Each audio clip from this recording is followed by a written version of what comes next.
Hey guys, it's Nathan with Crown & Caliber, and today we're trying something a little different. We're here with my colleague and good friend, Alli, and up until this point, you've pretty much only seen me, and frankly, my top half, and I actually do have legs. So what we've decided to do is put together a 3-watch collection for each of us. So I picked out 3 watches for Alli, and she did the same. And the idea is these are the last 3 watches you're gonna get. We're basically gonna see how well we know each other, or maybe how well we don't know each other. But before we jump in, I'll let Alli introduce herself and tell you a little bit about what she does. Awesome, thanks. I'm Alli. I'm the manager of the client services team here at Crown & Caliber. So I manage all of the people that you interact with, either by chat, email, or phone, from the sales and procurement side. So if you're buying or selling a watch, you've probably chatted with somebody on my team. I'm super excited to see what you picked out for me. Same. So I'll give you my watches and you can give me your watches. Cool. Sound good? Yep. Cool. Oh my gosh, I'm so excited. All right, here is yours. Let's see what you picked out. Oh, interesting. This is totally different than what I expected. Yeah, I was excited to see what you would have picked and tried to be a little bit more inventive with some of mine, so I'm excited to see why you picked some of these out. This is great. You didn't get to see them, but that was a reveal. We are definitely going to show them to you on screen one by one, and you'll get to see exactly what we picked out for each other, so sit tight. This is the JLC Reverso Duo. Looks great on your wrist, by the way. I could wear that as well. Oh, so you're just picking out watches that you can borrow from me. Yeah, kinda. But this one I really liked as a dress watch with the white dial or the black dial, since it reverses one way or the other. Most of the watches, or all of the watches I picked, either have some kind of story, historical background, and certainly style points. That's usually where I go and lean first when I'm picking watches. This is awesome. I can appreciate the JLC Reverso as far as what it's done in history, you know, as one of the probably iconic rectangular watches, but it's never really been something I've considered. And I think for me, that reversing mechanism means that the case back is so flat that it doesn't really work on my wrist. And I have only really looked at the Grands, the Reverso Grands, which are too big. And I don't think I would have picked out the smaller one. But on my wrist, it looks great. It does. I mean, that is the size that I would need to wear. And yeah, I'm thoroughly impressed by that. That looks awesome. Also, when I started here, this was a watch that you went crazy for, and that was almost 3 years ago, and I didn't have a ton of watch experience when I started here, so it certainly something that stuck out in my mind. That's awesome. Solid pick. This is a slightly older reference of the Duo face. Did you know that? Leave it to me to know that. No, nerd. Yeah, dork. I don't think it can be your only watch. No.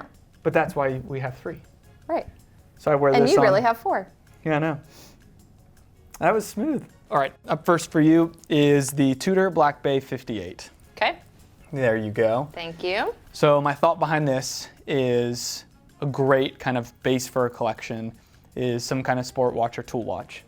I love the Black Bay 58 because it is a hair smaller, so it can wear well on a lot of different wrist sizes, but never feels too small or too dainty. I also love the faux gilt, as you'll call it. So you got the gold indices, the gold hands, and then even the gold on the bezel. And I think that's great because then the mixture of both steel and gold kind of allows you to wear silver, gold jewelry, whatever you want. All my rings are platinum, but I usually have gold jewelry on. So all my rings are platinum. It's true. Oh, weird flex. Yeah.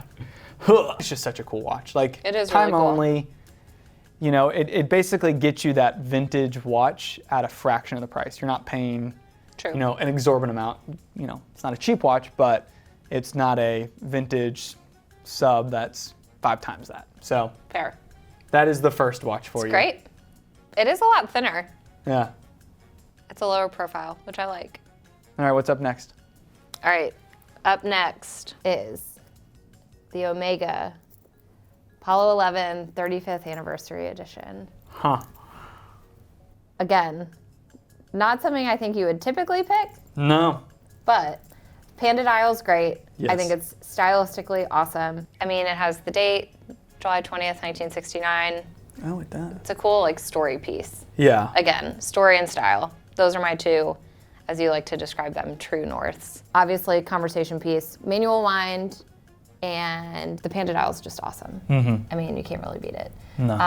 The bracelet, super comfy, great sport watch. And it's classic. It's a speedy. Yeah, I I mean, do love the Panda Dial. and it's not just a speedy. I mean, there's some conversation to this. Yeah. And I love don't the mean red just a text. Speedy. You know I love a Speedy. But, Yes. And on the back as well, you can see. Oh, it's got an eagle. Also, That's pretty dope. a little inside ode to The Office. Yes, that's amazing. Inside jokes from The Office, but it does have a pretty awesome eagle on the back. That is a solid pick. And I know that is something you would not typically wear. No, but that's the beauty of this. It may be a little Totally. outside my wheelhouse or comfort zone, but damn, that panda dial. That's a solid one. That's a good one. And then I do also love maybe they're rhodium plated hands instead of the traditional white Speedmaster hands. All the hands are, we'll go with rhodium plated. All right, Okay. Up next for you. What you got? So this right here, this is the watch that you're gonna end up wearing in the latter half of your life. This is the IWC Pilot Mark 15. You get a workhorse of a watch, you get a white dial. I think that can look just as great on pretty much any color NATO. So you could have like a regimental stripe, you could dress it up, dress it down, you could put it on a black leather band. Super clean. Yeah. So, All right. and so now you have a black dial and you have a white dial. So your collection can be pretty diverse between bracelets, multiple strap options. I love it. And it's just a little different. You're not going to see that every day. Yeah. Surprised I like it as much as I like it, but it's good. I didn't even realize this Oh, God. until I saw it in the sunlight. This has a blued second hand. Does it? Yeah. That watch begins yeah. to shine in its Oh. versatility.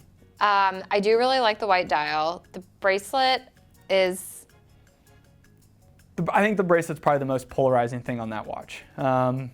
Just because it does kind of reads almost as like a 90s just watch you would see someone wearing, like just the styling of it. Yep. But I think the stark white dial, those painted on Arabic numerals, and then it does have a little touch with the indices are applied, the hour indices, so it adds a little more dress than just the black dial. There's a lot of things about it. And the date window on the white dial isn't obtrusive. it's a sleeper to me. Yeah. Like, wouldn't have picked it for myself, but I'm not mad you picked it for me. There you go. Okay, the last. You know how I feel about vintage. Yes.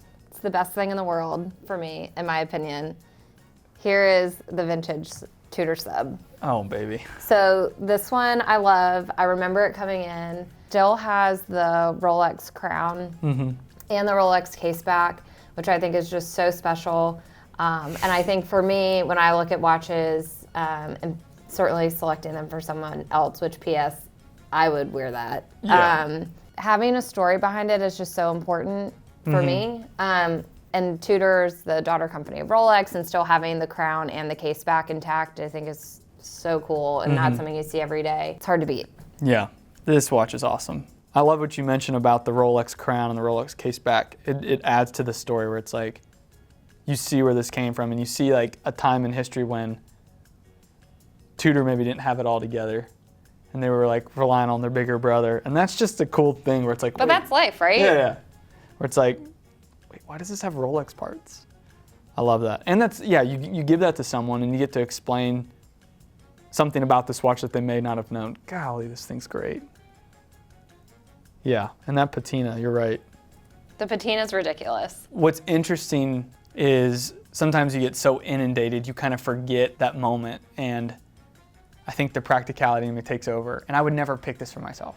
No. Like I see it, and I'm like, yeah, I appreciate it, it's awesome, I love it, but I'm not gonna pick it for myself. I'm not gonna wear that, like day in and day out, I'm not. And then I put it on my wrist, and I'm like, oh, yeah.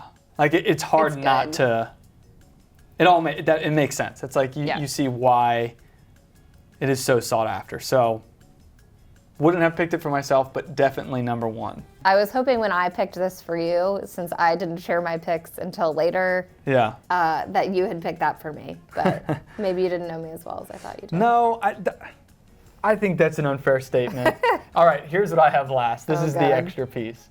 So this is the Tag Heuer Carrera 1964 reissue. So the Carrera kind of came back in style, or I guess Tag Heuer brought it back in the mid-90s. It was a reissue of the original Carrera from 1964, 63-64. And this one is in an 18-karat yellow gold case. So I think it's All right. I think it's awesome in so many ways. Here's why. It's extra, It which is the most extra. no, there could definitely be more extra. I don't know. but For me, this is pretty extra. It's extra, which I would describe Alli as extra, but it's a smaller case. It's like a 36, 37 millimeter case, so it's not over the top. That works. It's a chronograph, which I think gold chronographs are just where it's at. I think they strike an awesome balance. And the vintage charm is there. Like, Heuer knocked it out of the park with this one. Yep. Same size, it's got an acrylic crystal, so you get this really cool manual wound movement. You get an awesome dial. Like I said, one of the better... Cut this out. Sorry. One of the better recreations. I think they just crushed it. And it's just like, it's a firecracker of a watch. Like, it's awesome. I think that really one, good. I think that one describes you so well.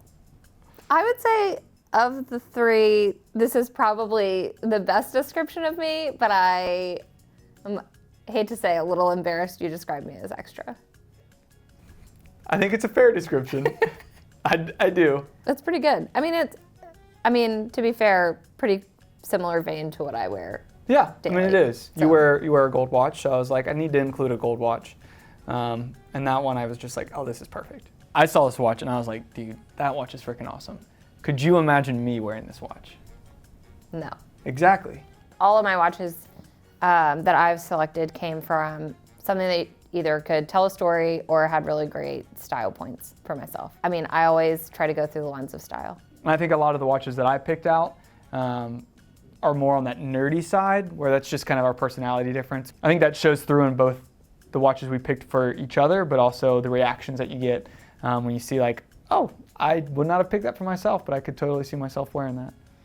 If I were picking watches for myself, that would not have been the three, you know? What would your three have been? I don't know, maybe that's another video. Thanks for watching. Let us know what you liked about our collections. And you know, I learned something about myself today. I learned maybe not to write off the JLC. So let us know about a watch that you maybe have written off or an opinion you have on a watch. And as always, thanks for watching. Bye guys. And dude, I'm not that extra. You don't think you describe yourself as extra? No. What color are your shoes?